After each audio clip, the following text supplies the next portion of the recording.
আসসালামু আলাইকুম everyone, welcome to my channel blogs by Fatema. দেশ ও দেশের বাহিরে যে যেখান থেকে আমার ভিডিওটি দেখতেছেন সবাই কেমন আছেন? আমিও আলহামদুলিল্লাহ ভালো আছি। আজকে আপনাদের মাঝে নতুন একটি রেসিপি নিয়ে চলে আসলাম। তো আজকে রেসিপিটা কি নিয়ে চলুন আপনারা একটা লাইক দিয়ে আমার সাথে থাকুন। তো এই যে দেখেন, এখানে আমি কিছু চিংড়ি মাছ নিয়েছি, আর নিয়েছি আমি শসা 3টা, আর নিয়েছি একটা নারিকেল। তো এই নারিকেল এবং শসা চিংড়ি মাছ দিয়ে আমি রান্না করব। তো এখন শসাগুলো আসলে মানে একটু ছোট পড়ে গেছে। আমরা যে সাইডে আছি এই সাইডটা একটু গ্রাম সাইড, সবাই তো বোঝেন, মানে দোকানপাট একটু কম, এই কারণে বড় শসা পাওয়া যায় নাই। তো এই মাজলা শসাগুলো আনা হয়েছে। তো এখন অফ ক্যামেরায় আমি শসাগুলো কেটে ধুয়ে পরিষ্কার করে নিয়ে আসছি। আর এই চিংড়ি মাছগুলো এই যে দেখেন আমি কেটে ধুয়ে পরিষ্কার করে নিয়ে আসি। আর এখানে নিলাম কিছু পেঁয়াজ, কাঁচামরিচ, ক্যাপসিকাম, আর নারিকেলটা আমি ভেঙে কুড়িয়ে তারপরে বেটে নিয়ে আসলাম। শিলপাটায় আমি বাটছি। তো আপনারা মানে ব্লান্ডারে মিক্স করেও আনতে পারিবেন, কিন্তু আমি পাটায় বেটে নিছি। নারিকেলটা আসলে পাটায় বেটে রান্না করলে ওই স্বাদটা আর কি দ্বিগুণ বেড়ে যায়, অনেক মজা হয় খাইতে। তো আমি শিলপাটায় বেটে নিয়েছি। আর এখন এখানে আমি রান্না করার জন্য একটি প্যান বসিয়ে দিলাম, আর দিয়ে দিলাম পরিমাণ মতো সাদা তেল, আর দিয়ে দিছি আমি কিছু পেঁয়াজ কুচি। তো এখন আমি এগুলো আস্তে আস্তে নাড়াচাড়া করতেছি। এই যে দেখেন, এই রান্নাটা এত মজা, মানে না খাইলে বিশ্বাস করবেন না। আসলে আমরা তো বেড়ে উঠছি গ্রামে। তো আমাদের মা শাশুড়ি এরা যেভাবে রান্না করতো, আমি ওই রেসিপিগুলো মানে আপনাদের সাথে ওই রেসিপিগুলোই শেয়ার করি। আমি তো আর অত ভালো রেসিপি দিতে পারি না, তো আমি যেটুকু পারি এটুকুই আপনাদের মাঝে শেয়ার করি। আর এখন এখানে দিলাম কিছু ক্যাপসিকাম। তো ক্যাপসিকামটা অপশনাল, আপনাদের বাসায় থাকলে দিবেন, না থাকলে কোনো সমস্যা নাই। আমার বাসায় যেহেতু ছিল এ কারণে আমি দিয়ে দিতেছি, না থাকলেও সমস্যা নাই। আর এখানে দিলাম আমি কিছু আদা এবং রসুনের পেস্ট। তো এগুলো দিয়ে আর কি আবার একটু নাড়াচাড়া করে নিলাম। এই যে দেখেন,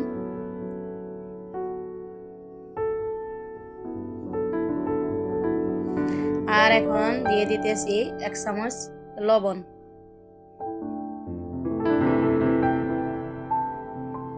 আর দিয়ে দিলাম 1 চামচ হলুদের গুঁড়া,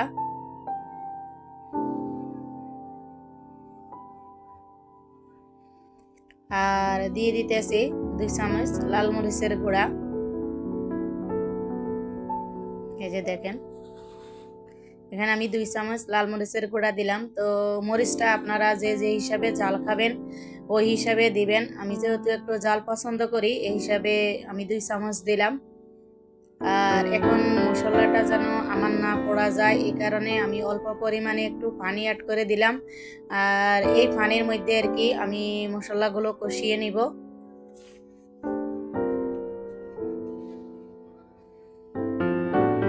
আমার মশলাগুলো কষানো হয়ে গেছে। এখন আমি মানে ধুয়ে রাখা চিংড়ি মাছগুলো দিয়ে দিলাম। তো চিংড়ি মাছগুলো দিয়ে আবার মশলার মধ্যে এগুলো আমি একটু ভালোভাবে নাড়াচাড়া করে মিক্স করে নিতেছি, যেন চিংড়ি মাছের ভিতরে মশলাগুলো ঢুকে।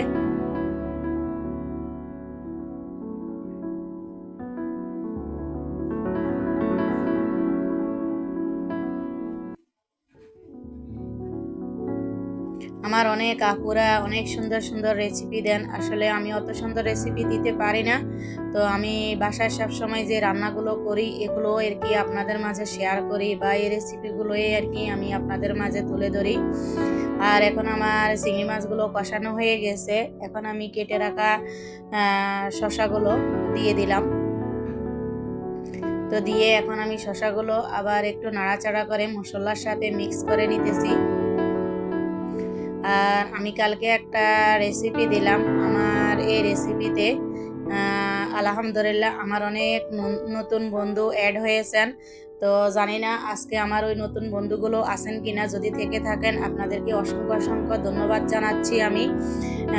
এভাবে সব সময় আমার মানে নতুন পুরাতন আমার যত বন্ধুরা আছেন সবাই এভাবে আমার পাশে থাকবেন।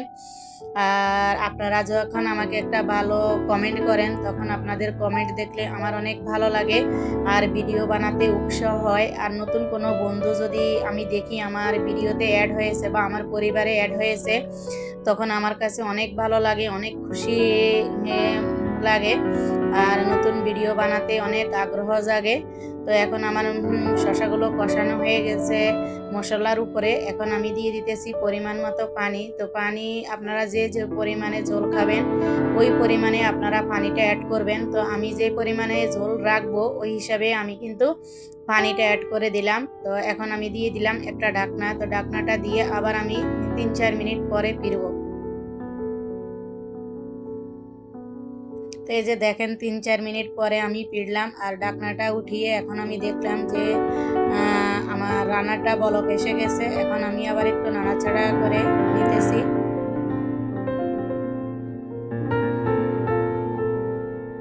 আর জানি না আজকে আমার সাথে কোনো নতুন বন্ধু আছেন কিনা, যদি আমার সাথে কোনো নতুন বন্ধু থেকে থাকেন তাহলে আমার এই রেসিপির কোনো অংশে ভালো লেগে থাকলে একটা সাবস্ক্রাইব করে আমার পাশে থাকবেন। তো এখন আমি বেটে রাখা যে নারিকেল বাটাগুলো দিয়ে দিলাম।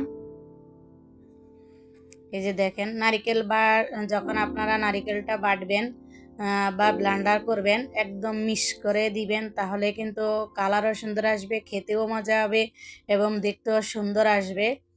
এই যে দেখেন আমি একদম নারিকেলগুলো একদম মিক্স করে নিয়েছি শিলপাটায়।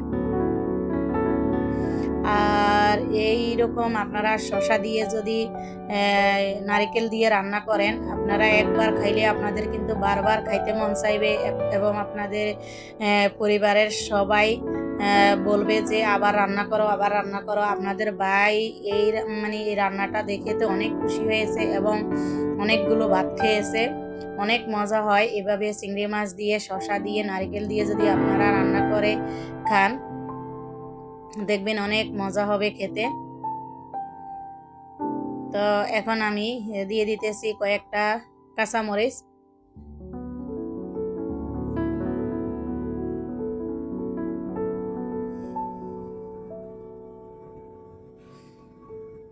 এই যে দেখেন কাঁচামরিচ দিয়ে আমি একটু নাড়াচাড়া করে নিলাম।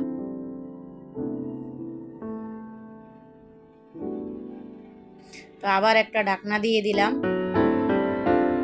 আমি যেভাবে রান্না করি আপনারা এভাবে বাসায় একদিন ট্রাই করে দেখবেন, অনেক লোভনীয় হবে খেতে। তখন আপনারা রান্না করে আমাকে কমেন্ট করে জানাবেন কেমন হয়েছে আমার এই রেসিপিটা দেখে। আমি আশা করি আপনাদের কাছে ভালো লাগবে। তো এখন আমি কিন্তু রান্নাটা যেহেতু শেষ পর্যায়ে চলে আসছে, এখন আমি দিয়ে দিলাম টেলে রাখা জিরার গুঁড়ি। তো এই নারিকেলের তরকারির সাথে বা নারিকেলের যে কোনো রান্নার সাথে আপনারা যদি টেলে রাখা জিরার গুঁড়ি দেন তাহলে কিন্তু এটার ফ্লেভার মানে অন্যরকম আসবে, অনেক সুন্দর একটা ফ্লেভার আসবে এবং খেতেও অনেক মজা হবে। তাই জিরার গুঁড়িটা আপনারা টেলে দিবেন বা দেওয়ার চেষ্টা করবেন। তো আমি যেহেতু জিরার গুঁড়ি দিয়ে দিলাম, এখন আমি কিন্তু আর বেশিক্ষণ চুলার উপরে রাখবো না। এখন আমি একটা ঢাকনা দিয়ে দিলাম। ঢাকনাটা দিয়ে আমি চুলাটা অফ করে দিলাম। তো এই যে দেখেন আমার রান্নাটা ফাইনাল লুক নিয়ে আপনাদের মাঝে চলে আসলাম। এখন পরিবেশন করে আপনাদের মাঝে নিয়ে আসবো। তো পরিবেশনের জন্য নিতেছি।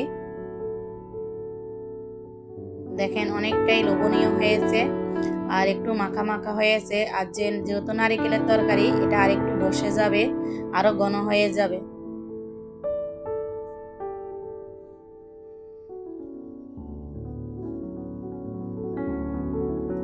তো এই যে দেখেন আমি কিন্তু পরিবেশন করে আপনাদের মাঝে নিয়ে আসলাম।